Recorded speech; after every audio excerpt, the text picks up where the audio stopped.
15. Valores da vida, sua bússola pessoal. Nada de esplêndido jamais foi realizado, exceto por aqueles que ousaram acreditar que algo dentro deles era superior às circunstâncias. Bruce Barton. Coragem, determinação, perseverança, dedicação. Enquanto conduzia a tensa reunião em Dallas, Ross Perot via essas qualidades refletidas nos rostos dos homens que escolhera para uma extraordinária missão de resgate. Nos primeiros dias de 1979, a turbulência civil e a histeria anti-americana elevavam-se para um auge febril no Irã. Apenas 2 dias antes, 2 executivos de Perot em Teherã haviam sido inexplicavelmente presos. A fiança fora fixada em 13 milhões de dólares.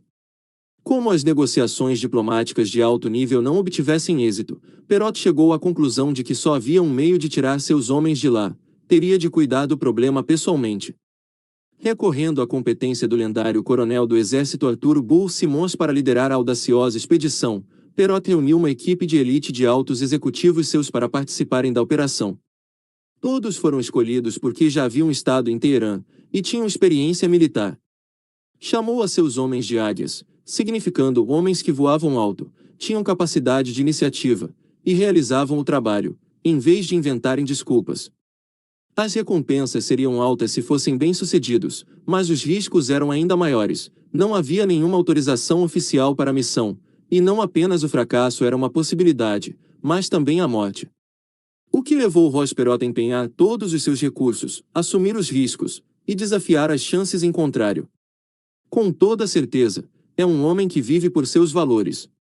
Coragem, lealdade, amor, compromisso e determinação são valores que lhe proporcionam uma extraordinária capacidade de se importar com os outros, e uma força de vontade que já se tornou lendária. Esses mesmos valores foram a força que o levou a desenvolver sua companhia, a EDS, Electronic Data Systems Corporation, de um investimento de $1.000 para um empreendimento que vale hoje bilhões de dólares. Ele subiu ao topo por causa de sua capacidade de avaliar e selecionar os homens certos. Sempre os escolheu com base num rigoroso código de valores, e sabia que, com as pessoas certas, as que tinham padrões elevados, bastava lhes dar o emprego e sair do caminho. Agora, teria o supremo teste do pessoal que selecionara, ao convocar seus executivos para mobilizarem seus melhores recursos e resgatarem uns poucos membros da família empresarial presos em Teherã.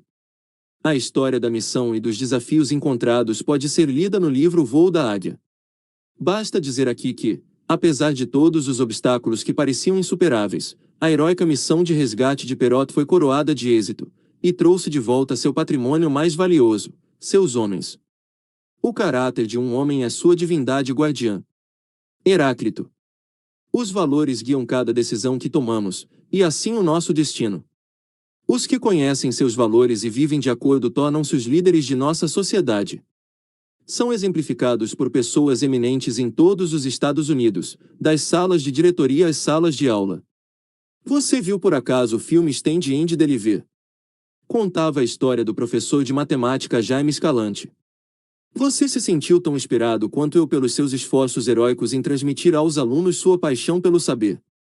Levou-os a associarem no sistema nervoso, em seu nível mais profundo, um senso de orgulho pela capacidade de dominar informações que outros tinham certeza que nunca seriam capazes de aprender. Seu exemplo de empenho ilustrou para aqueles jovens o poder dos valores. Aprenderam com ele a disciplina, confiança, importância da equipe, flexibilidade e o poder da determinação absoluta. Ele não falava para aqueles garotos sobre o que deveriam fazer com suas vidas, era uma demonstração ao vivo, uma nova definição do que era possível. Conseguiu não apenas fazer seus alunos passarem em testes de matemática, de uma forma que todos julgavam impossível, mas também levou-os a mudarem suas convicções sobre quem eram e do que eram capazes, se quisessem se empenhar sistematicamente em alcançar um padrão superior. Se queremos o nível mais profundo de realização na vida, só podemos alcançá-lo de um modo, pelo mesmo caminho seguido por esses dois homens, decidindo o que mais prezamos na vida, quais são nossos valores superiores, e depois nos empenhando em viver por eles, todos os dias. Infelizmente, essa ação é muito rara na sociedade atual. Com uma frequência excessiva, as pessoas não têm uma noção definida do que é importante para elas. Confundem-se com a questão: O mundo parece uma massa cinzenta, nunca assumem uma posição definitiva por qualquer coisa ou alguém. Se não somos objetivos sobre o que é mais importante em nossas vidas, o que realmente defendemos, então como podemos fixar as fundações para o amor próprio, muito menos adquirir a capacidade de tomar decisões eficazes? Se algum dia você já se descobriu na situação de ter dificuldades para tomar uma decisão sobre qualquer coisa, o motivo é não ter sido objetivo sobre o que mais preza dentro da situação. Devemos lembrar que toda tomada de decisão se resume a uma definição de valores. Quando sabe o que é mais importante para você, a decisão é bem simples. A maioria das pessoas, no entanto, é indefinida sobre o que é mais importante em sua vida, e com isso a tomada de decisão se torna uma forma de tortura interior. O que já não acontece com aqueles que definiram claramente os princípios mais altos de suas vidas. Não foi difícil para Ross Perot saber o que fazer. Seus valores determinaram tudo. Atuaram como uma bússola pessoal para guiá-lo através de uma situação eivada de perigo. Recentemente, Escalante deixou o sistema educacional de Los Angeles em que trabalhava, e se mudou para o norte da Califórnia. Por quê? Não podia mais ser parte de uma organização em que não havia, como acreditava, padrões para o desempenho de um professor. Quem são as pessoas mais universalmente admiradas e respeitadas em nossa cultura? Não são aquelas que possuem uma sólida noção de seus próprios valores, pessoas que não apenas professam seus padrões, mas também vivem de acordo. Todos nós respeitamos as pessoas que defendem aquilo em que acreditam, mesmo que não concordemos com suas ideias sobre o que é certo ou errado. Há poder que levam vidas congruentes, em que filosofia e ações são a mesma coisa. Com bastante frequência, reconhecemos esse estado singular da condição humana como uma pessoa íntegra. Em termos culturais, essas pessoas surgem sob muitas formas, dos John Waynes e Ross Perots aos Bob Hopes e Jerry Levis, aos Martin Sheen e Ralph Naders, aos Norman Cousins e Walter Cronkites. O fato puro e simples é que aqueles que percebemos como coerentes em seus valores possuem uma tremenda capacidade de influência em nossa cultura. Incontáveis americanos se lembram dos noticiários noturnos com Walter Cronkite. Ele esteve conosco em todos os dias mais importantes da vida do país, durante tragédias e triunfos, quando John F. Kennedy foi assassinado, e quando Neil Armstrong se tornou o primeiro homem a pisar na Lua. Walter era parte da família de cada um. Os americanos confiavam nele, implicitamente. No início da Guerra do Vietnã, ele relatou-a da maneira normal, com uma visão objetiva do envolvimento americano. Depois de visitar o Vietnã, no entanto, sua visão mudou, e seus valores de integridade e honestidade exigiram que, certo ou errado, comunicasse sua desilusão. Independente de concordar ou não com ele, o impacto de suas palavras pode ter sido a gota d'água que levou muitos americanos a começarem a questionar a guerra pela primeira vez. Agora, não eram apenas alguns estudantes radicais que protestavam contra o Vietnã, mas o próprio Tio Wall. O conflito no Vietnã foi na verdade um conflito de valores dentro da cultura americana. A percepção das pessoas sobre o que era certo e errado, o que podia fazer uma diferença, foi a batalha travada nos Estados Unidos, enquanto os soldados derramavam seu sangue, arriscavam a vida, alguns sem saberem porquê. Uma incoerência de valores entre os líderes americanos tem sido uma das grandes fontes de dor em nossa cultura. O Watergate, sem dúvida, feriu a fundo muitos americanos. Contudo, ao longo de tudo isso, o país continuou a crescer e se expandir, porque há pessoas que sempre se destacam para demonstrar o que é possível, e nos estimular a um padrão mais alto, quer seja Bob Geldof focalizando a atenção do mundo para a fome na África, ou Ed Roberts mobilizando as forças políticas necessárias para mudar a qualidade de vida dos fisicamente desafiados. Cada vez que um valor nasce, a existência assume um novo significado, cada vez que um valor morre, uma parte desse significado desaparece. Joseph Wood Crutia. Precisamos compreender que a direção de nossas vidas é controlada pela pressão magnética de nossos valores. São a força à nossa frente, sistematicamente nos levando a tomar decisões que criam um rumo e supremo destino de nossas vidas. Isso é verdade não apenas para nós, indivíduos, mas também para empresas, organizações, e a nação da qual somos parte. Não resta a menor dúvida de que os valores dos fundadores dos Estados Unidos moldaram o destino da nação, os valores da liberdade, direito de opção, igualdade, um senso de comunidade, trabalho firme, individualidade, desafio, competição, prosperidade e respeito pelos que têm força para superar a adversidade sempre definiram a experiência da vida americana, e por conseguinte nosso destino comum. Esses valores fizeram com que os Estados Unidos se tornassem um país em permanente expansão, que inova e oferece uma visão de possibilidade para os povos do mundo inteiro. Um conjunto de valores nacionais e culturais teriam moldado o país de uma forma diferente. Pode apostar que sim. E se o valor considerado mais importante por nossos antepassados fosse a estabilidade? Ou o conformismo? Como isso mudaria a face dos Estados Unidos? Na China, por exemplo, um dos valores mais altos da cultura é o valor do grupo versus o do indivíduo, a ideia de que as necessidades do indivíduo devem se subordinar às necessidades do grupo. Como isso moldou a vida chinesa diferente da vida americana? O fato é que, dentro dos Estados Unidos, há constantes mudanças ocorrendo nos valores da cultura como um todo. Embora haja determinados valores básicos, eventos emocionais significativos podem criar mudanças nos indivíduos, e em decorrência nas empresas, organizações e países que eles constituem. As mudanças na Europa Oriental são obviamente as mais profundas alterações de valores que já ocorreram na comunidade internacional em nossas vidas. O que acontece com países e indivíduos também ocorre com empresas. A IBM é um exemplo de uma empresa cujos rumo e destino foram fixados por seu fundador, Tom Watson. Como? Ele definiu com clareza o que a companhia representava, o que seria mais importante para todas as pessoas experimentarem, independente dos produtos, serviços ou circunstâncias financeiras que surgiriam no futuro.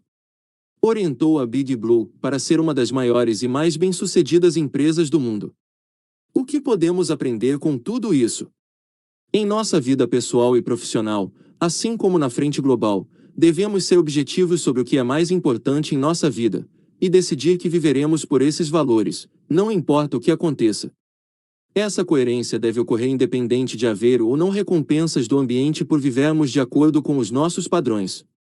Devemos viver por nossos princípios mesmo em meio às tempestades, mesmo quando ninguém nos concede o apoio de que precisamos. O único meio de ter a felicidade a longo prazo é viver por nossos ideais mais altos, agir sistematicamente em consonância com o que acreditamos ser fundamental em nossa vida. Mas não poderemos fazer isso se não soubermos claramente quais são os nossos valores. Essa é a maior tragédia na vida da maioria das pessoas. Muitas pessoas sabem o que querem ter, mas não fazem ideia do que querem ser. Conseguir coisas apenas não vai satisfazê-lo. Só viver e fazer o que você acredita ser a coisa certa é que lhe proporcionará o senso de força interior que todos merecemos. Lembre-se de que seus valores, quaisquer que sejam, são a bússola que o guiam para seu supremo destino. Estão criando o caminho de sua vida ao orientá-lo a tomar determinadas decisões e efetuar determinadas ações. Sistematicamente. Não usar a sua bússola interior de forma inteligente resulta em frustração, desapontamento, falta de realização, e o sentimento incômodo de que a vida poderia ser mais, se ao menos, de algum modo, alguma coisa fosse diferente. Por outro lado, há um incrível poder em viver por seus valores, um senso de certeza, uma paz interior, uma total harmonia, que poucas pessoas jamais experimentam. Se você conhece seus verdadeiros valores, prepare-se para a dor. O único meio pelo qual podemos nos sentir felizes e realizados, a longo prazo, é viver de acordo com os nossos verdadeiros valores. Se isso não acontecer, é certo que vamos experimentar uma dor intensa. Com uma frequência excessiva, as pessoas desenvolvem padrões de comportamento habituais que as frustram e têm o potencial de destruí-las: fumar, beber, comer demais, consumir drogas, tentar controlar ou dominar os outros, assistir televisão por horas a fio, e assim por diante. Qual é o verdadeiro problema? Esses comportamentos são na verdade o resultado de frustração, raiva e o vazio que as pessoas sentem, porque não há um senso de realização em suas vidas. Tentam se distrair desses sentimentos de vazio, preenchendo a lacuna com o comportamento que produz uma rápida e temporária mudança de estado. Esse comportamento acaba se tornando um padrão, e as pessoas muitas vezes focalizam apenas a mudança do comportamento, sem cuidarem da causa. Não tem apenas um problema de bebida, por exemplo, tem um problema de valores. Só bebem para tentar mudar seu estado emocional, porque não gostam da maneira como se sentem. Não sabem o que é mais importante para elas em suas vidas. O consolo é que experimentamos, sempre que vivemos por nossos padrões mais elevados, sempre que atendemos a nossos valores, uma imensa alegria. Não precisamos de comida ou bebida em excesso.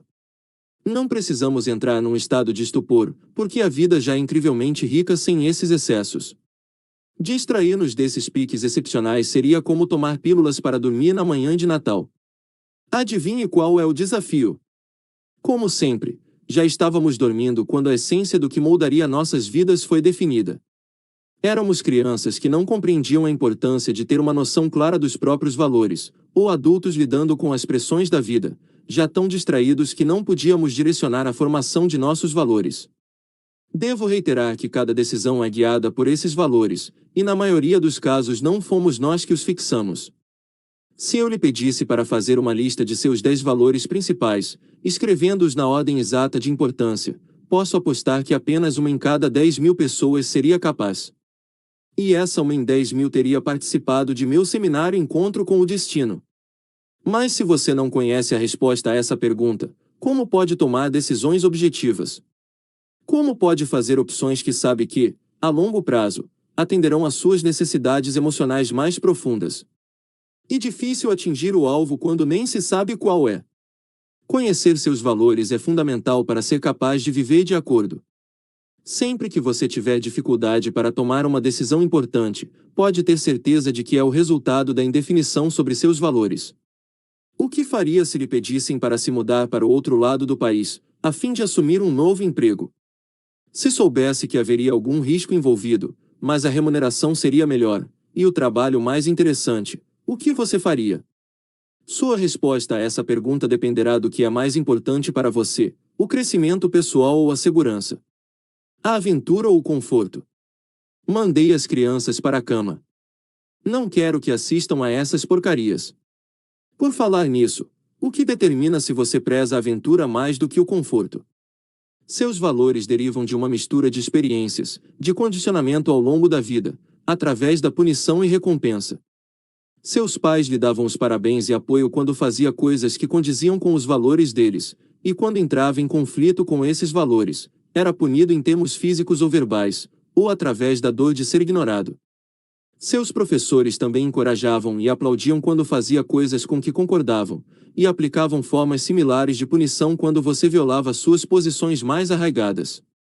Esse ciclo foi perpetuado por seus amigos e empregadores. Você copiou os valores de seus heróis, e talvez também alguns de anti-heróis. Hoje, novos fatores econômicos entram em cena. Com a maioria das famílias, tendo tanto o pai quanto a mãe trabalhando fora, não há mais o modelo tradicional de valores em casa. A lacuna foi preenchida por escolas, igrejas e, pelo lado menos agradável, a televisão. Na verdade, a televisão tornou-se a babá mais conveniente, a média das pessoas assistindo a programas 7 horas por dia. Estou sugerindo que a estrutura familiar tradicional é o único meio de criar filhos com valores fortes. Claro que não. Minha sugestão é que ensinemos aos filhos nossa filosofia de vida, sendo modelos vigorosos, conhecendo nossos valores, e vivendo de acordo. O que são valores? Prezar alguma coisa significa atribuir importância. Qualquer coisa que você muito preza pode ser considerada um valor.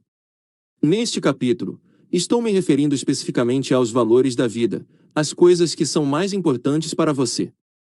Há 2 tipos desses valores, os fins e os meios. Se eu lhe perguntar quais são as coisas a que dá mais valor, você pode responder amor, família, dinheiro desses. O amor é o valor final que está procurando, em outras palavras, o estado emocional que deseja.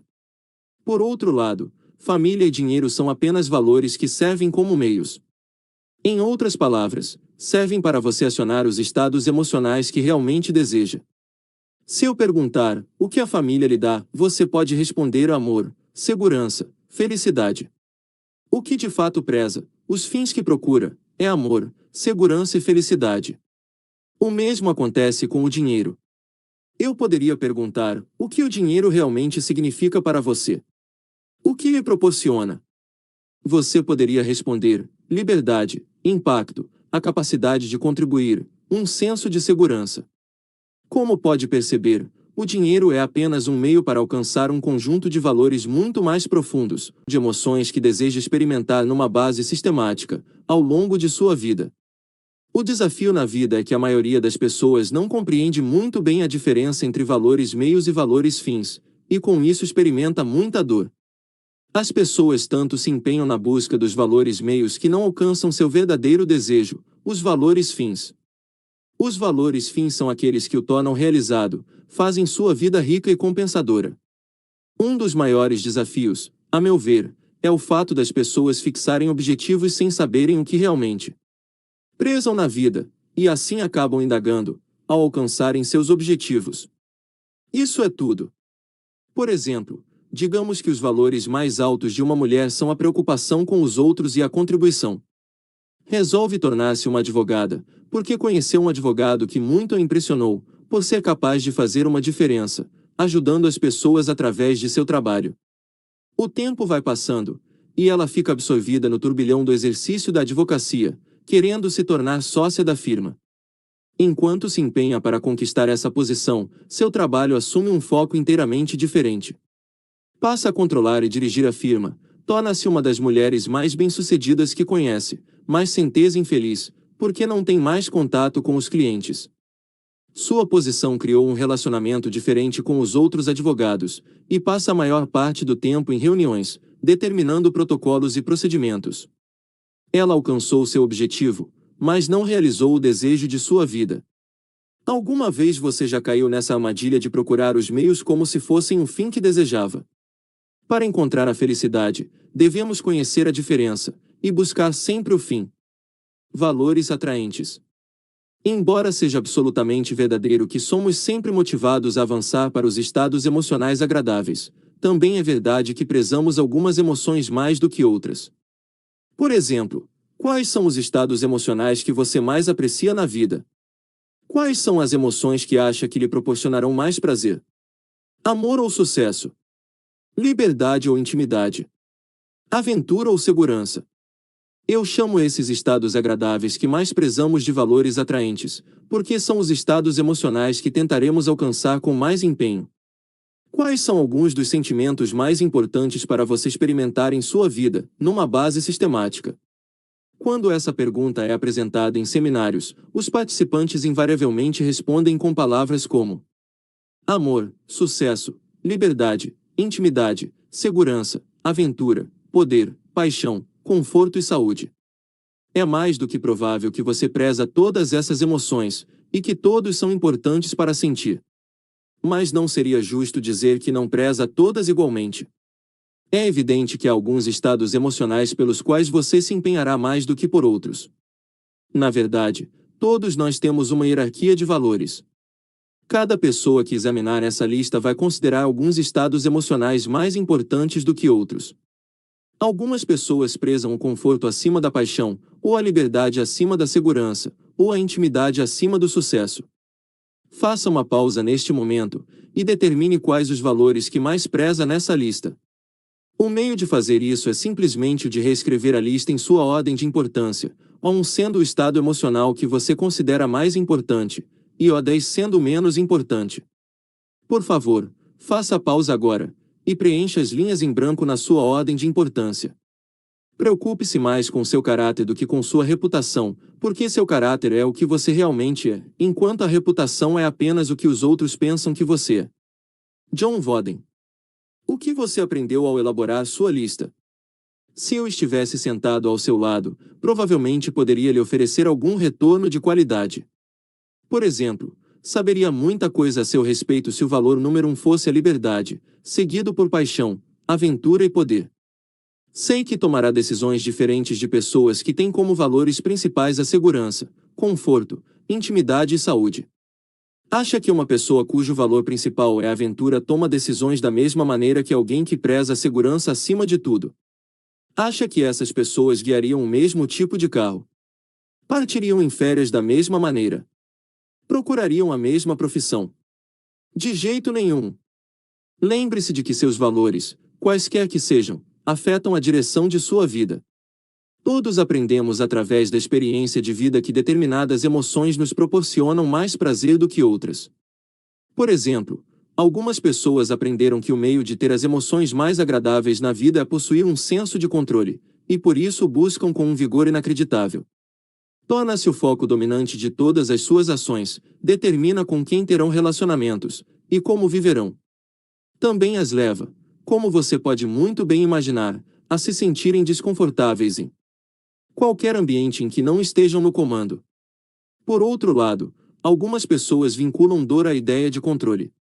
O que desejam, mais do que qualquer outra coisa, é um senso de liberdade e aventura. Portanto, tomam decisões completamente diferentes. Outras obtêm o mesmo nível de prazer através de uma emoção diferente, a contribuição. Esse valor leva a pessoa a indagar sempre: o que posso dar? Como posso fazer uma diferença? Isso, com toda certeza, as enviaria num rumo diferente de alguém que tem o controle como um valor mais alto. A partir do momento em que você sabe quais são os seus valores, pode compreender claramente por que segue nas mesmas direções de forma sistemática. Além disso, ao constatar a hierarquia de seus valores, você pode perceber por que às vezes tem dificuldade para tomar decisões, ou por que pode haver conflitos em sua vida. Por exemplo, se o valor número 1 de uma pessoa é a liberdade, e o número 2 a intimidade, esses dois valores incompatíveis se encontram tão próximos que haverá desafios frequentes. Lembro de um homem que aconselhei uma ocasião. Ele sentia essa constante pressão de um lado para outro. Procurava pela autonomia, mas quando a alcançava, sentia-se solitário, e ansiava pela intimidade. Depois, ao buscar a intimidade, ficava com receio de perder a liberdade, e por isso sabotava o relacionamento. Um relacionamento em particular foi suspenso e retomado várias vezes, enquanto ele oscilava entre esses dois valores. Depois que o ajudei a efetuar uma mudança simples em sua hierarquia de valores, o relacionamento e sua vida mudaram imediatamente. A mudança de prioridades produz poder. O conhecimento de seus valores ajuda-o a ter mais lucidez sobre os motivos por que faz o que faz, e como pode viver de um modo mais coerente, mas o conhecimento dos valores dos outros também é importante. Não seria valioso conhecer os valores de alguém com quem mantém um relacionamento, ou de um associado profissional? Conhecer os valores de uma pessoa oferece uma indicação de sua bússola pessoal, e permite a percepção da maneira como toma uma decisão. O conhecimento de sua hierarquia também é absolutamente essencial, porque seus valores principais são os que lhe proporcionarão maior prazer. O que você realmente deseja, sem dúvida, é dar um jeito de satisfazer a todos os seus valores todos os dias. Se não o fizer, experimentará o que parece ser um sentimento inexplicável de vazio ou infelicidade. Minha filha, Jolie, leva uma vida excepcionalmente rica, em que seus valores mais altos são quase sempre atendidos. É também uma maravilhosa atriz, dançarina e cantora. Aos 16 anos, participou de uma audição para se apresentar na Disneylândia, sabia que isso preencheria seu valor de realização, se conseguisse. Por mais incrível que possa parecer, superou outras 700 moças, e conquistou um papel no desfile da luz elétrica no famoso parque de diversões. No início, Jolie ficou extasiada. Nós também, assim como seus amigos, ficamos deliciados e orgulhosos, e com frequência íamos até lá nos fins de semana para assistir a seu desempenho. O trabalho, porém, era muito cansativo. Jolie tinha de se apresentar também todas as noites por semana, além dos fins de semana, e a escola ainda não entrará nas férias de verão.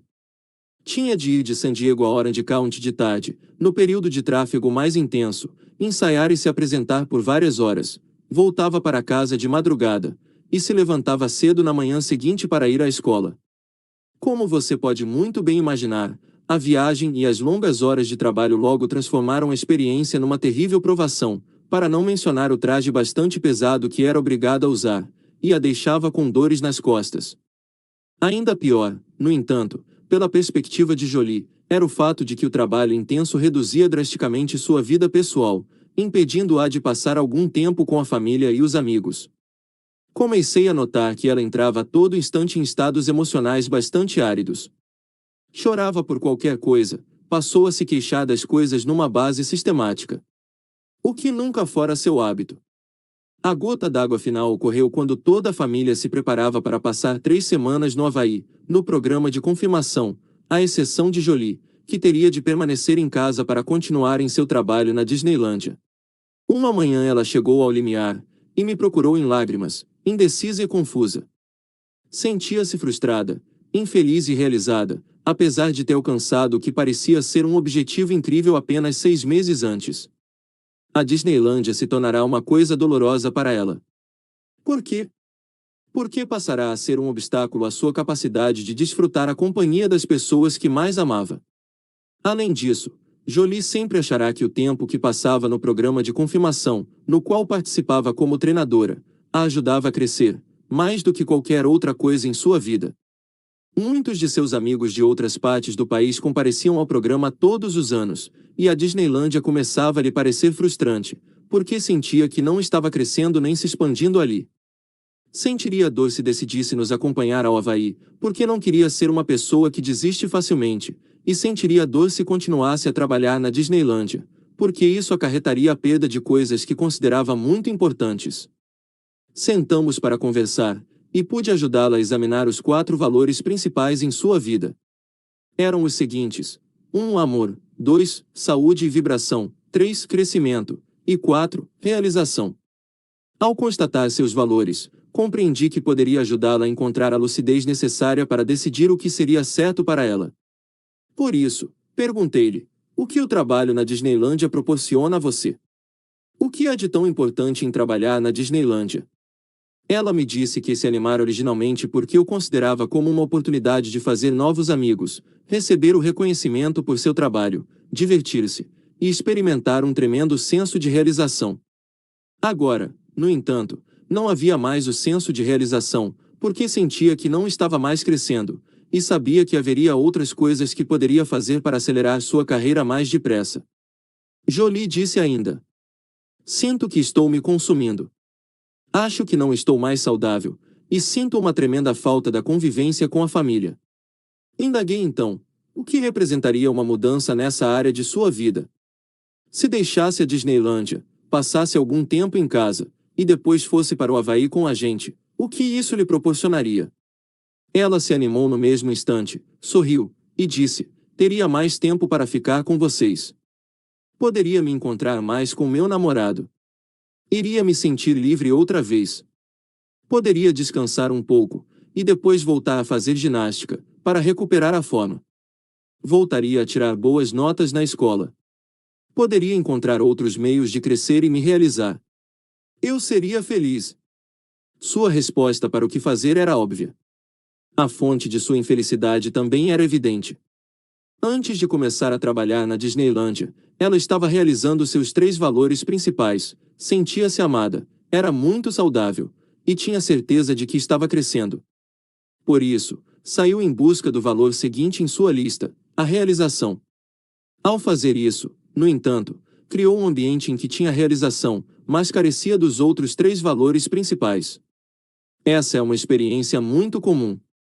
Todos precisamos compreender que devemos primeiro satisfazer nossos valores mais altos, os que têm a mais absoluta prioridade. E devemos lembrar também que há sempre um meio de realizar todos os nossos valores simultaneamente, e que não podemos nos contentar com menos. Ainda restava um derradeiro obstáculo para a decisão de Jolie: ela também vinculava a dor a deixar a Disneylândia. Uma das coisas que mais evitava na vida era desistir de algo porque se empenhava. Com toda certeza, eu contribuíra para essa posição, pois acredito que nada jamais é alcançado por aqueles que desistem quando as coisas se tornam difíceis. Assim, ela encarava sua saída da Disneylândia como uma desistência. Assegurei-lhe que tomar uma decisão de viver de acordo com seus valores não é uma desistência, assim como a persistência tola não é uma virtude. Eu seria a primeira pessoa a insistir para que ela continuasse, se achasse que estava desistindo só porque o trabalho era árduo demais. Mas não era o caso, e ofereci-lhe a oportunidade de converter a transição num presente para outra pessoa, dizendo: Jolie, pode imaginar como você se sentiria se fosse a segunda colocada, e de repente a vencedora resolvesse se afastar, dando-lhe uma chance de entrar no desfile. Por que não dá esse presente a alguém? Como a definição de amor para Jolie é contribuição, a sugestão se ligava a seu valor mais elevado.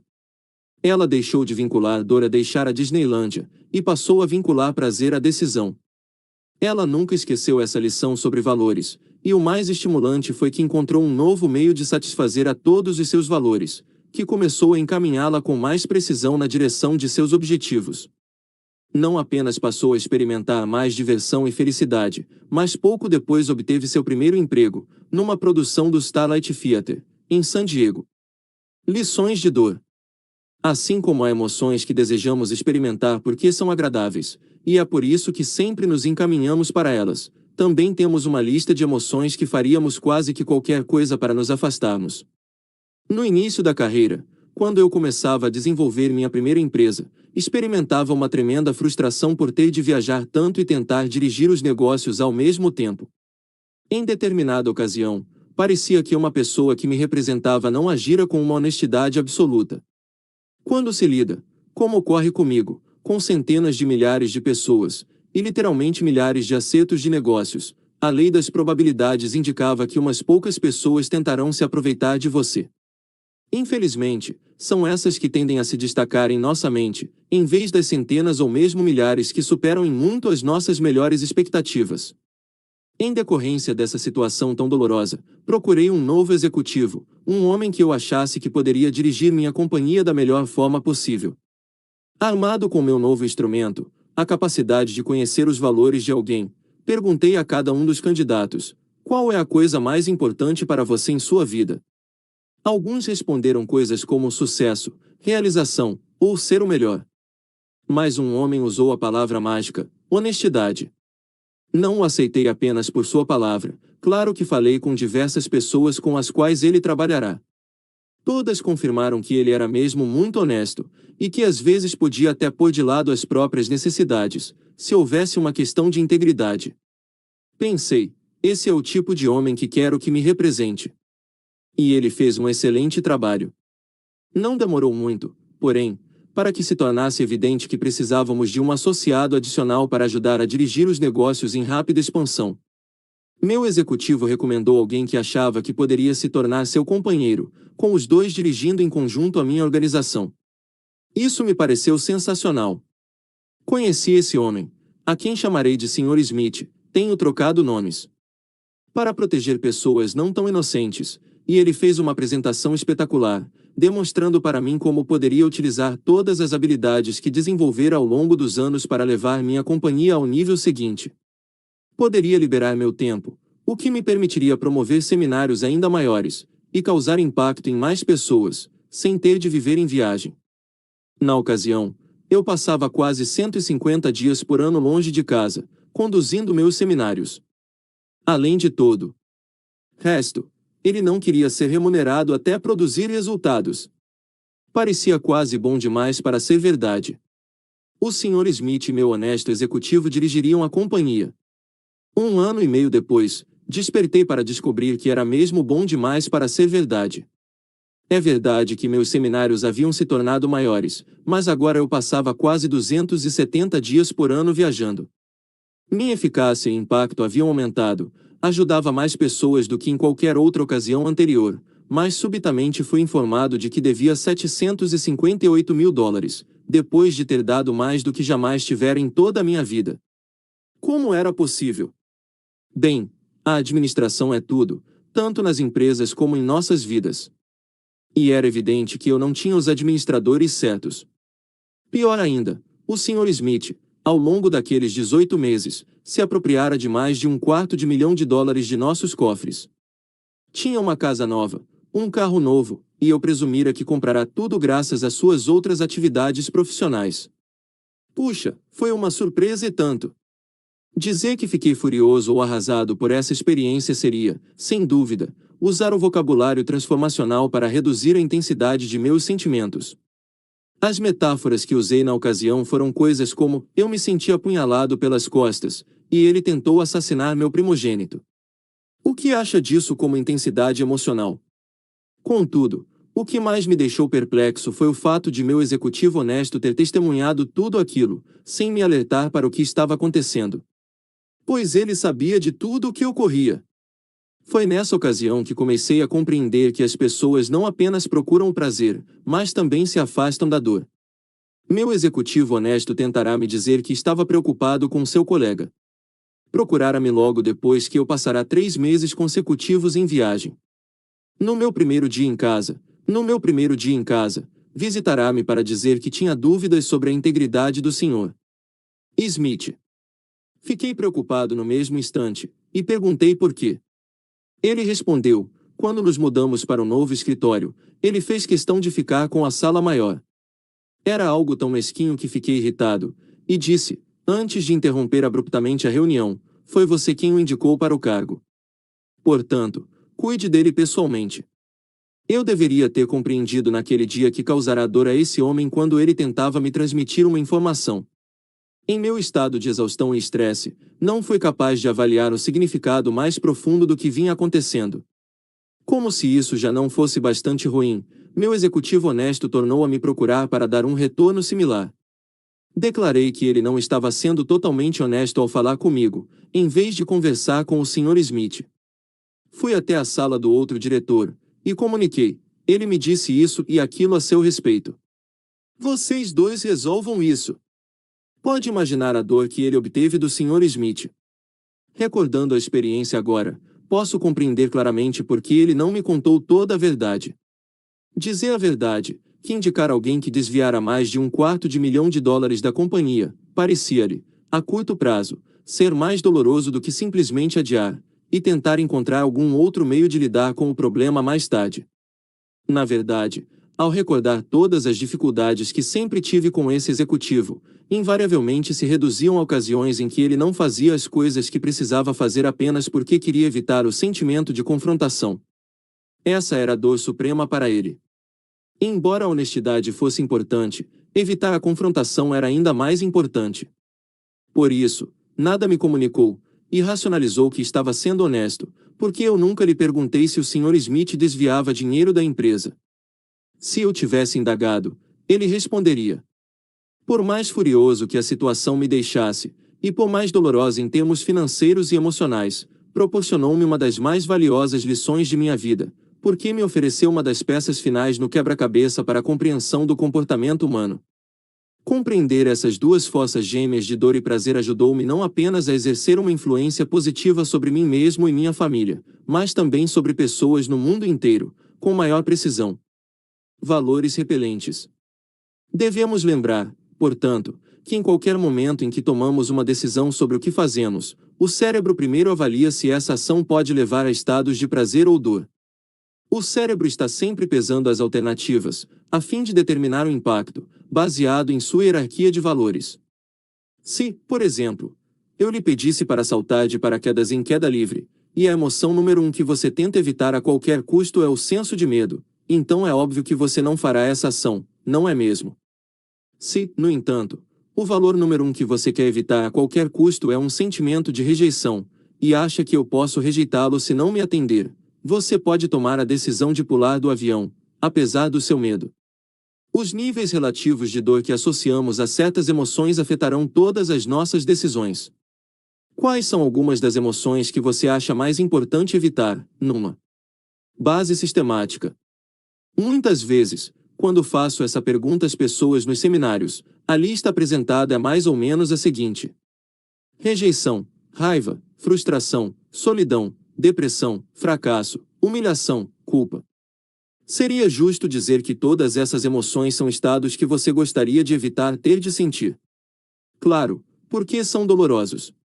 Não seria verdade dizer também que pode querer evitar todas essas emoções, mas algumas são mais dolorosas para você do que outras.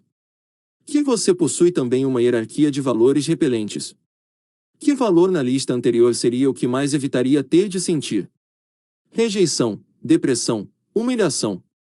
A resposta a essa pergunta determinará seu comportamento praticamente em qualquer ambiente. Faça uma pausa antes de continuar, escreva sua lista nas linhas em branco, começando pelos estados que mais tentará evitar, ao menos. Espero que possamos fazer uma universidade de que nosso time de futebol americano se orgulhe. Universidade de Oklahoma, o que lhe diz um exame de sua lista.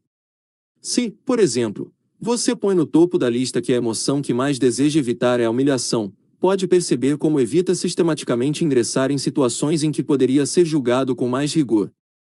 Se a solidão é a emoção que deseja evitar acima de tudo, isso pode levá-lo a se tornar uma pessoa protetora, projetando-se para os outros, e tentando ser generoso numa base regular, a fim de que queiram sua companhia, e se encontre sempre cercado por muitos amigos agradecidos. A fonte de autossabotagem, conflitos de valores. Agora, vamos examinar a dinâmica criada por sua hierarquia de valores.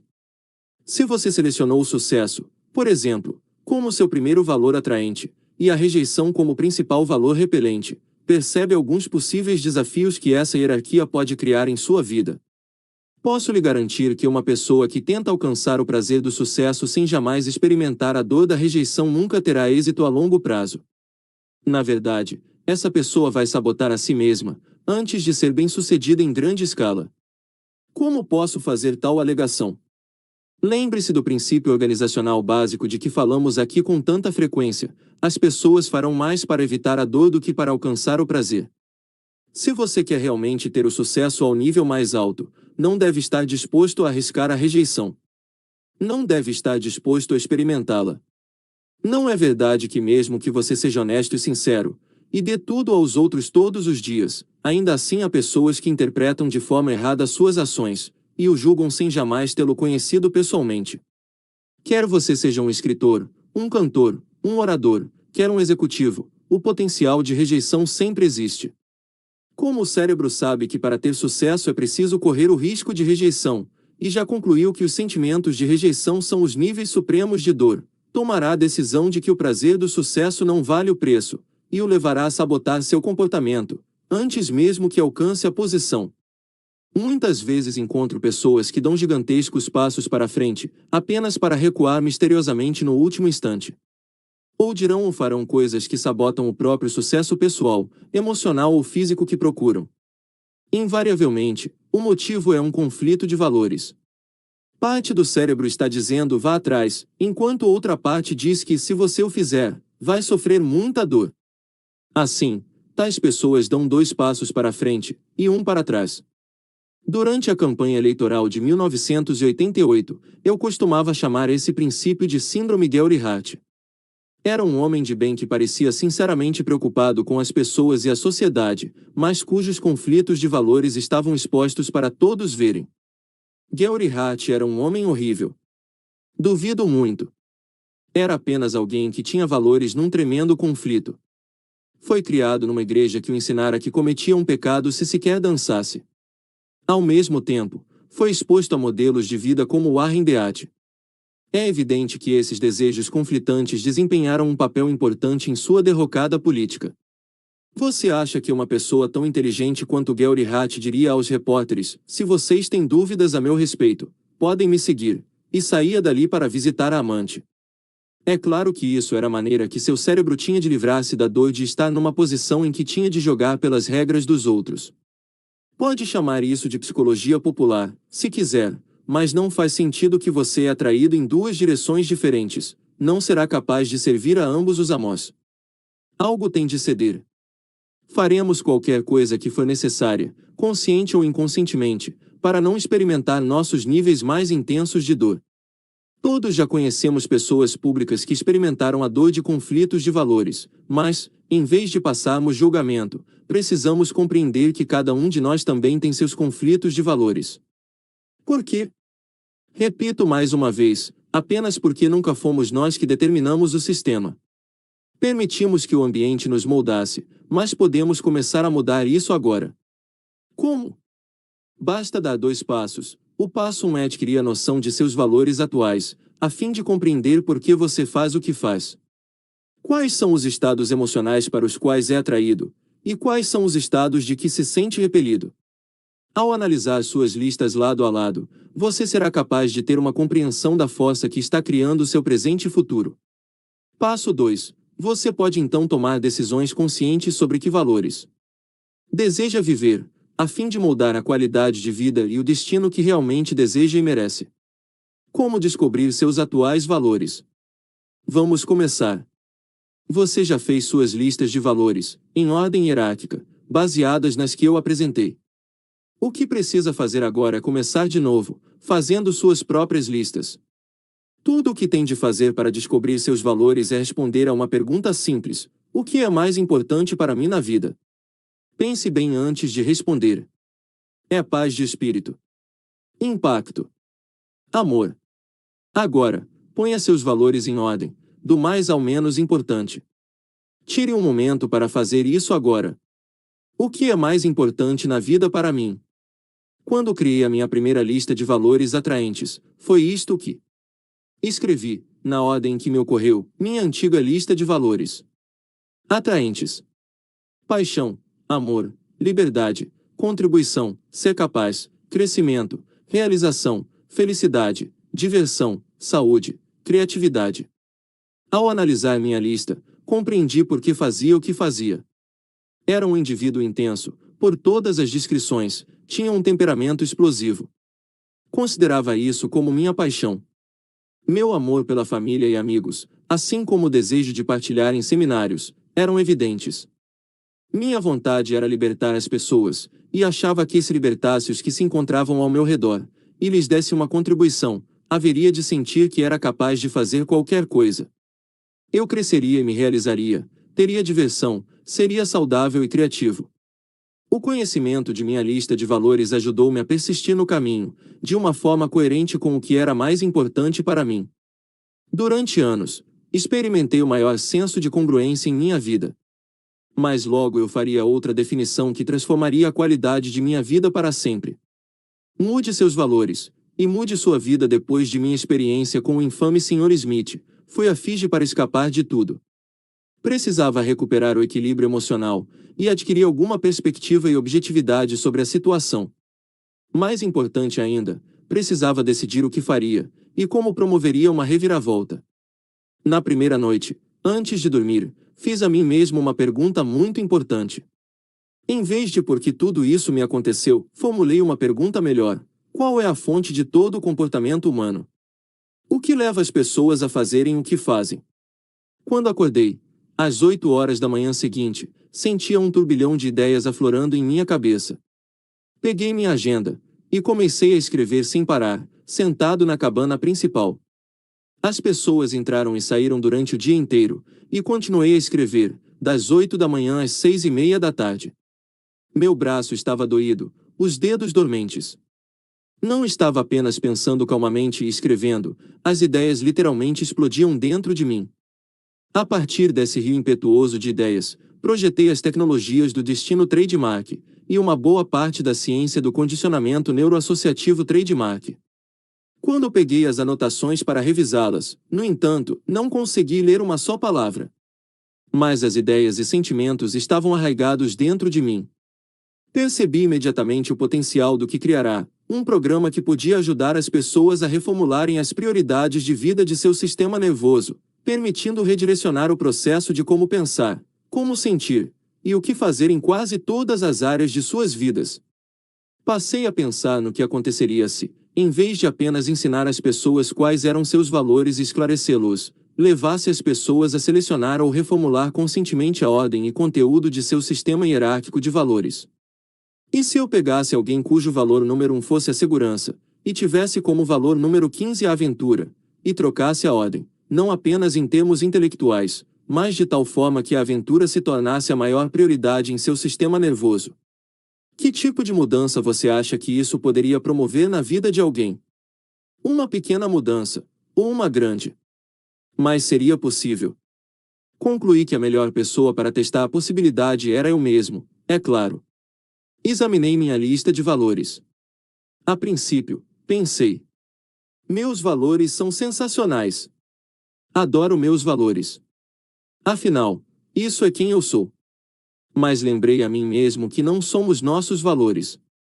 Somos muito mais que nossos valores. Aqueles valores não eram o resultado de opções inteligentes e um plano mestre. O que eu conseguirá até agora for apenas descobrir que prioridades estavam condicionadas em minha vida, e escolher a conscientemente viver de acordo com o sistema de dor e prazer para o qual me programara. Mas se eu fosse realmente projetar minha vida, se quisesse criar um conjunto de valores que moldariam o destino supremo que desejavam, o que eles precisariam ser? Não o fizemos nem do céu nem da terra. Nem mortal nem imortal. Para que possa, com o livre-arbítrio e com honra. Como se fosse o criador de si mesmo. Moldar sua vida em qualquer forma que preferir. Pelo julgamento de sua alma, você tem o poder de renascer nas formas superiores, que são divinas. Discurso de Deus a Adão, na oração sobre a dignidade do homem. De Pico Delia Mirandola. Eu me senti profundamente inspirado quando comecei a compreender que naquele momento estava prestes a tomar decisões que mudariam a direção de minha vida para sempre. Passei a examinar meus valores, e a fazer a pergunta: o que meus valores precisam ser para criar meu supremo destino, a fim de ser a melhor pessoa que eu puder, a fim de causar o maior impacto durante a minha vida? Pensei: os valores que tenho neste momento estão me ajudando. Mas logo pensei também: que outros valores precisaria acrescentar? Constatei que uma das coisas que não estava na minha lista era inteligência. Claro que eu era uma pessoa inteligente, mas não fizera de ser inteligente uma prioridade tão alto quanto ser apaixonado. Na verdade, em minha paixão, eu fizera algumas opções bem estúpidas, inclusive quem seria meu executivo. Concluí que se não convertesse a inteligência em uma prioridade consciente de meu sistema nervoso, isto é, se não aprendesse a tirar um momento ou dois para avaliar conscientemente e com antecedência as consequências de minha tomada de decisão, continuaria a fracassar, sem alcançar meus desejos mais profundos. Não havia agora a menor dúvida de que a inteligência precisava ser colocada no alto da minha lista. Descobri em seguida uma série adicional de valores a acrescentar, e decidi onde precisavam entrar em minha hierarquia. Depois, fiz uma pergunta que nunca formulara antes: que valores devo eliminar de minha lista para alcançar meu destino supremo? Comecei a compreender que, pelo foco constante em como ser livre, eu estava perdendo a liberdade de que já desfrutava. Compreendi que não havia qualquer possibilidade de ser mais livre do que já era naquele momento. Talvez meus sentimentos fossem diferentes se vivesse num país em que não existissem as opções que tenho nos Estados Unidos. Para mim, no entanto, não há possibilidade de ter mais liberdade do que já desfruto hoje. Por isso, decidi retirá-la de minha lista, e não mais me preocupar. Foi espantosa a liberdade que experimentei ao retirar a liberdade de minha lista. Em seguida, passei a avaliar cada valor individualmente, quanto ao mérito. Comecei a perguntar: que benefício há ao ter este valor nesta posição em minha lista? Analisei primeiro a paixão, e indaguei: que benefício tenho por colocar a paixão aqui? Pensei: proporciona-me ímpeto, excitamento, energia e o poder de causar impacto nas pessoas, de modo positivo. Torna a minha vida suculenta. Depois, fiz uma pergunta que me assustou um pouco, uma pergunta que nunca formulara antes: o que pode ter me custado a inclusão da paixão no topo de minha lista? Nesse momento, a resposta tornou-se óbvia. Eu acabará de voltar de um seminário em Denver, onde me sentirá, pela primeira vez em anos, muito doente. A saúde sempre figurava na minha lista de valores, era importante. Mas não estava nos primeiros lugares da lista. Diga-se de passagem que você sempre considera importante qualquer coisa que tem na sua lista de valores, porque há centenas de coisas que poderiam estar incluídas, e não estão. Mas minha ideia de saúde era comer direito. Não fazia exercícios, e não descansava o suficiente. Finalmente, meu corpo começava a ceder, sob a minha constante demanda de energia ilimitada. Lembrei-me que naquele dia, quando senti que não tinha saúde, exigi o máximo de mim, e realizei o seminário assim mesmo. Mas não me sentia apaixonado, não me sentia amando, não sentia que podia causar algum impacto. Comecei a compreender que ter a paixão como o valor mais alto na minha lista me levaria a me consumir, com o potencial de custar o próprio destino que eu procurava. Acabei formulando a última pergunta: em que ordem meus valores precisam estar para que eu alcance meu destino supremo? Não o que é importante para mim, mas sim o que eles precisam ser. Ao iniciar esse processo, minha lista começou a evoluir, a se tornar a seguinte: minha nova lista de valores atraentes: saúde, vitalidade, amor, ternura, inteligência, alegria, honestidade, paixão, gratidão, diversão, felicidade, fazer uma diferença, aprender, crescer, realizar, ser o melhor, investir, contribuição, criatividade. Essas mudanças podem parecer sutis para você, mas foram profundas no impacto emocional que me causaram. A simples criação dessa nova lista de prioridades de vida acarretou em alguns momentos muita luta e um medo intenso. É bem provável que o mais difícil tenha sido a mudança da ordem entre realização e felicidade.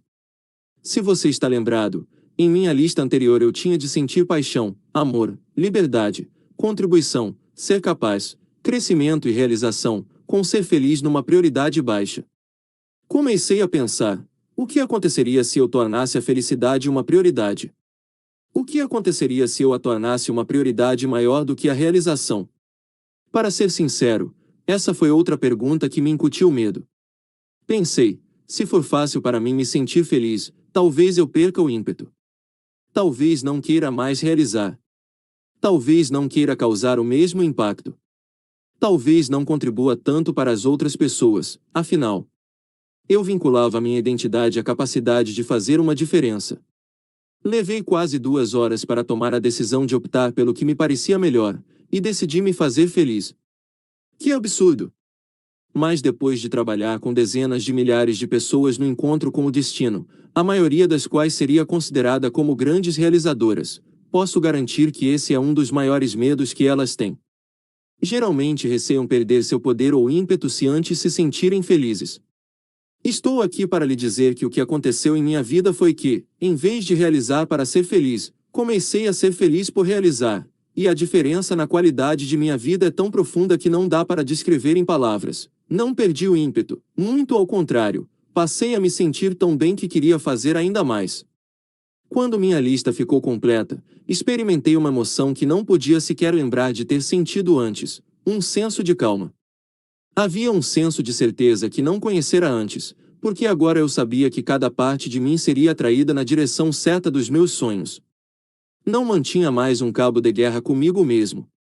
Ao deixar de me empenhar constantemente pela liberdade, eu poderia ter ainda mais intimidade e amor, e poderia me sentir ainda mais livre.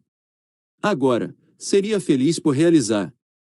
Seria saudável, dinâmico, cheio de vitalidade. Com a decisão de mudar as prioridades de minha vida, pude sentir no mesmo instante as mudanças em meu corpo físico. Também comecei a compreender que havia determinados estados emocionais que eu deveria evitar, se queria ser bem-sucedido. Um deles, sem qualquer dúvida, era a preocupação. Eu me sentia arrasado, física e emocionalmente, pela dor de tentar imaginar como faria para manter minha companhia em funcionamento, com todas as portas abertas. Na ocasião, eu acreditava que se ficasse preocupado, poderia me tornar mais motivado, mas descobri que a preocupação me deixava menos fértil. Por isso, decidi que não poderia mais me preocupar. Teria um interesse legítimo, mas passaria a focalizar, o que era mais importante, as ações que efetuaria para fazer com que tudo desse certo. Depois que decidi que a preocupação angustiante destruiria meu destino, passei a evitá-la a qualquer custo. Obviamente, tornou-se uma emoção muito dolorosa para que me entregasse a ela.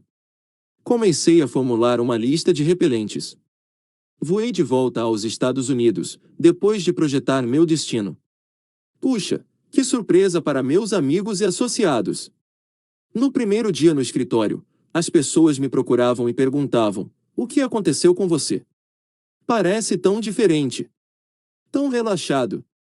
Comecei a descarregar minha tecnologia inteiramente nova, por horas a fio, em cada pessoa, até que compreendi que precisava refiná-la, e incluí-la num seminário.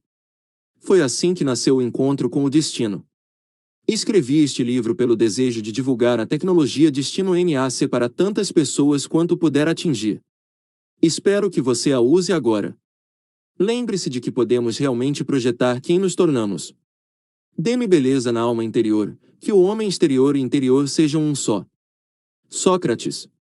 Mas como você pode assumir o controle desse terceiro elemento de seu sistema central conhecido como valores? Dê os 2 passos simples seguintes. Passo 1. Descubra quais são os seus valores atuais, e classifique-os na ordem de importância.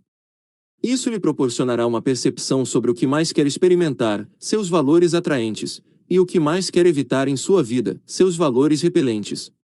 Passará a ter uma compreensão de por que faz o que faz. Também lhe oferecerá uma oportunidade, se quiser, de experimentar sistematicamente mais prazer em sua vida, pela compreensão do sistema do prazer que já está embutido em você. Passo 2. Se está disposto a pegar o touro à unha, você tem uma oportunidade de redirecionar seu destino. Faça a si mesmo uma nova pergunta: Quais precisam ser meus valores para alcançar o destino que desejo e mereço? Faça uma lista. Ponha-os na ordem. Verifique de que valores pode querer se livrar, e que valores pode acrescentar, a fim de criar a qualidade de vida que deseja. Você pode estar especulando, mas, afinal, qual é o meu destino? Se esbarrar nisso, volte ao capítulo 12. Nele, perguntei que tipo de pessoa você teria de ser para alcançar tudo o que deseja. A fim de ser essa pessoa, quais precisariam ser seus valores? Que valores você precisaria acrescentar ou eliminar?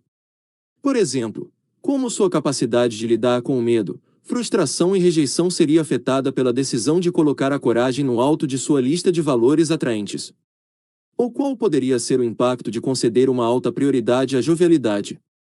Poderia lhe permitir ter mais diversão na vida, talvez desfrutar todas as experiências à medida que surgirem, tornar-se mais chegado a seus filhos, e ser para eles mais do que apenas um provedor. O que você realizou ao criar sua nova lista de valores? Não é apenas um aglomerado de palavras num pedaço de papel. A resposta é sim, se você não se condicionar a usá-los como sua nova bússola. Se o fizer, no entanto, eles se tornam a sólida fundação de cada decisão que você tomar. É difícil apresentar neste livro toda a gama de instrumentos de condicionamento que uso em seminários, mas deixe-me lembrá-lo do poder da alavanca. Muitas pessoas que participaram do encontro com o destino afixam seus valores em posições proeminentes no trabalho, em casa, em qualquer lugar em que serão vistos por pessoas que os farão se aterem a esse padrão novo e superior. Portanto, use o mesmo tipo de alavanca para fortalecer seu compromisso com os novos valores. Na próxima vez em que se descobrir gritando com as crianças, talvez alguém que o ame possa se aproximar e dizer: a compaixão não é o valor número 1 em sua lista. Eu toco o futuro. Eu ensino. Anônimo. Observar as pessoas assumirem o controle de suas hierarquias de valores no encontro com o destino é tão compensador por causa do enorme contraste entre como eram na manhã de sexta-feira e quem se tornaram na noite de domingo. À medida que as transformações ocorrem, surge a magia. Lembro de um homem que foi arrastado pela esposa para o programa e não queria estar ali. Ao começarmos a conversar sobre valores e a possibilidade de efetuar mudanças nessa área, ele proclamou: não preciso mudar nenhum dos meus valores. Seu valor número 1, diga-se de passagem, era liberdade. Ele resistia à ideia de ser forçado a mudar qualquer coisa em sua vida que não quisesse alterar, tornou-se uma questão de controle, enquanto ele se recusava com firmeza a promover qualquer mudança. Acabei lhe dizendo: sei que você não precisa fazer qualquer mudança. Também sei que é livre. Assim, tenho certeza de que é livre para acrescentar uns poucos valores. Que valores poderiam ser úteis para você acrescentar, a fim de aumentar a qualidade de sua vida, e talvez mesmo causar impacto em seu destino supremo? Depois de pensar por um momento, ele respondeu: talvez flexibilidade pudesse ser um bom valor a acrescentar. A audiência aplaudiu. Isso é ótimo, declarei. Em que lugar de sua lista poria a flexibilidade? Começamos de baixo e fomos subindo, e acabou sendo o valor número 4 em sua lista. No momento em que o homem decidiu que esse era mesmo o lugar certo para seu novo valor, outro participante, um quiroprático, que estava sentado logo atrás dele, indagou: vocês viram isso? Era tão evidente que várias outras pessoas na sala também haviam notado. A fisiologia do homem começara a mudar literalmente diante de nossos olhos. À medida que ele absorvia a flexibilidade em seu sistema de valores, toda a sua postura pareceu relaxar, tornar-se mais descontraída. Ele sentou na cadeira de uma maneira diferente, e parecia respirar com muito mais liberdade. Até mesmo a expressão mudou, os músculos do rosto liberando a tensão. Com a flexibilidade como uma nova prioridade, o sistema nervoso obviamente receberá a mensagem. Há outros valores que você gostaria de acrescentar à sua lista? Indaguei em seguida. O homem pensou por um momento. Talvez o perdão. Havia um tom de indagação em sua voz. O grupo desatou a rir. Ali estava um que começara eriçado em hostilidade e tensão, e agora completará uma volta de 180 graus. Enquanto ele calculava como incluir o perdão em sua hierarquia de valores, foi maravilhoso observar as mudanças adicionais que ocorreram em sua postura, respiração, músculos faciais e gestos. Durante o resto do fim de semana, As pessoas continuaram espantadas com as drásticas mudanças promovidas por 2 simples acréscimos aos seus valores. Ele falava com mais suavidade na voz, o rosto parecia se abrir com mais expressão, e se relacionava com as pessoas de uma forma como nunca acontecerá antes. Agora, 3 anos mais tarde, a liberdade nem mesmo consta de sua lista, e sua intimidade com a esposa se expandiu a um ponto extraordinário. Somos aquilo que fazemos repetidamente. Aristóteles. A vida sempre encontra um meio de testar o compromisso que temos com nossos valores. Meu teste ocorreu quando embarcava num avião e lá estava o ilustre Sr. Smith. Senti a raiva e a hostilidade aflorarem, com uma intensidade como não experimentara durante 2 anos, basicamente porque não o vira. Ele entrou apressado no avião, e foi sentar lá no fundo. Ao me instalar em meu lugar, sabendo que ele se encontrava por trás de mim, as perguntas surgiam em disparada na minha cabeça. O que eu deveria fazer? Deveria confrontá-lo? Deveria apenas me aproximar, parar na sua frente, e fitá-lo sem falar nada, até que ele se contorcesse em aflição? Não me orgulho dessas perguntas, mas como a honestidade é um dos meus valores mais altos, não posso deixar de relatar o que realmente pensei. Logo, no entanto, os valores guiaram minhas ações. Por quê? Abri minha agenda para anotar alguma coisa, e deparei com minhas hierarquias de valores, colocadas bem na frente. Lá no alto estava escrito que o mais importante na vida para mim é ser amoroso e afetuoso. Ser inteligente. 1. Ser alegre. Ser honesto. Ser apaixonado. Ser agradecido. Divertir-me. Fazer uma diferença. Como você pode muito bem imaginar, meu estado mudou de uma forma radical. É óbvio que meu padrão fora rompido. Um lembrete de quem sou de fato me contemplava. E tornou-se evidente o que fazer. Quando o avião pousou, procurei-o com sinceridade e cordialidade. Disse-lhe que não apreciava nem aprovava seu comportamento passado, mas decidirá que não manteria um nível de intenso ressentimento contra ele, e até lhe desejava tudo de bom. Minha última lembrança do Sr. Smith é de seu rosto aturdido, enquanto eu virava as costas e me afastava. Puxa! Que emoção! Mesmo num ambiente de tensão, eu fizera o que acreditava que era certo. Nada na vida pode se comparar à realização de saber que você fez o que acredita ser a coisa certa. Dê a si mesmo o presente de assumir o comando dessa força que molda seu destino. Não deixe de fazer os exercícios que podem definir as prioridades de sua vida. É possível ter valores e sentir que não se está vivendo de acordo. Você pode ter um grande sistema de valores, que lhe proporciona à sua vida uma direção magnífica, mas ainda se sentir infeliz, a menos que compreenda o poder das